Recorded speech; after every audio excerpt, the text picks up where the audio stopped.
where you were meant to be, right here today at this crossroads in history. White হাউসের oval অফিসে তখন গভীর রাত।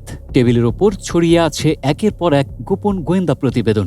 একজন উপদেষ্টা চাপা গলায় বললেন, স্যার, তেহরান এখনও নমনীয় হচ্ছে না। মার্কিন প্রেসিডেন্ট ডোনাল্ড ট্রাম্প চেয়ারে হেলান দিয়ে দীর্ঘশ্বাস ফেললেন, কারণ এই মুহূর্তে তার কাছে নতুন কোনো পারমাণবিক চুক্তির চেয়েও বেশি গুরুত্বপূর্ণ হয়ে উঠেছে একটি সরু জলপথ, হরমুজ প্রণালী। মার্কিন কর্মকর্তাদের বরাত দিয়ে দ্য ওয়াল স্ট্রিট জার্নাল জানিয়েছে, ট্রাম্প এখন পারমাণবিক ইস্যু পাশে সরিয়ে রেখে একটি লক্ষ্যেই মনোযোগ দিয়েছেন, যেভাবেই হোক এই জলপথে বাণিজ্যিক জাহাজ চলাচল পুরোপুরি স্বাভাবিক করা। আর ঠিক এখানেই লুকিয়ে আছে এক চমকপ্রদ রাজনৈতিক জুয়া। প্রতিবেদন বলছে, ইরানের সঙ্গে সরাসরি সংঘাত শুরুর পর গত ফেব্রুয়ারিতেই তেহরান কৌশলগতভাবে এই প্রণালী বন্ধ করে দিয়েছিল। মার্কিন যুদ্ধজাহাজ কিংবা মিত্র দেশের কোনো জাহাজকেই তখন এই পথ দিয়ে যেতে দেয়নি ইরান। উল্টো বাণিজ্যিক জাহাজগুলোর কাছ থেকে টোল আদায়েরও চেষ্টা করেছিল, যা যুক্তরাষ্ট্র সরাসরি প্রত্যাখ্যান করে।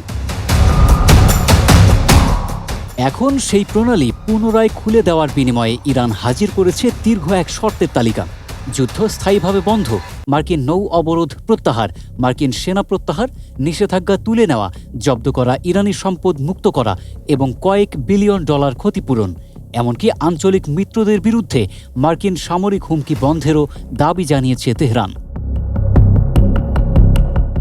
বিশেষজ্ঞরা বলছেন, ইরান স্পষ্টভাবে বুঝে গেছে ট্রাম্প এই যুদ্ধ থেকে বেরিয়ে আসতে মরিয়া, তাই তারা এখন কঠোর অবস্থানে অনড়। হরমুজ প্রণালী বর্তমানে ইরানের অন্যতম বড় কৌশলগত হাতিয়ার।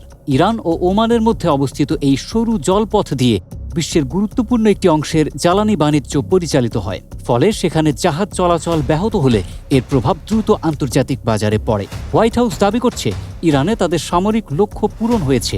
দেশটির 3টি গুরুত্বপূর্ণ পারমাণবিক স্থাপনা ধ্বংস করে দেওয়া হয়েছে, যার ফলে ইরানের পারমাণবিক সক্ষমতা মারাত্মকভাবে ক্ষতিগ্রস্ত। তবে ইরান যদি আবার কোনো জাহাজে হামলা চালায়, সামরিক বিকল্প খোলা থাকবে বলেও সতর্ক করা হয়েছে। তবে অর্থের প্রশ্নে ট্রাম্প স্পষ্ট বলেছেন, মার্কিন করদাতাদের অর্থ ইরানকে দেওয়া হবে না। যদিও প্রতিবেদন বলছে, সম্ভাব্য সমঝোতার অংশ হিসেবে অন্তত কিছু জব্দ করা সম্পদ ছাড় দিতে হতে পারে ওয়াশিংটনকে। প্রশ্ন একটাই, ট্রাম্প কি সত্যিই পারমাণবিক চুক্তি ছাড়াই এই যুদ্ধ থামিয়ে নিজেকে বিজয়ী ঘোষণা করবেন, নাকি ইরানের কঠিন শর্তের কাছে আটকে যাবে পুরো পরিকল্পনা?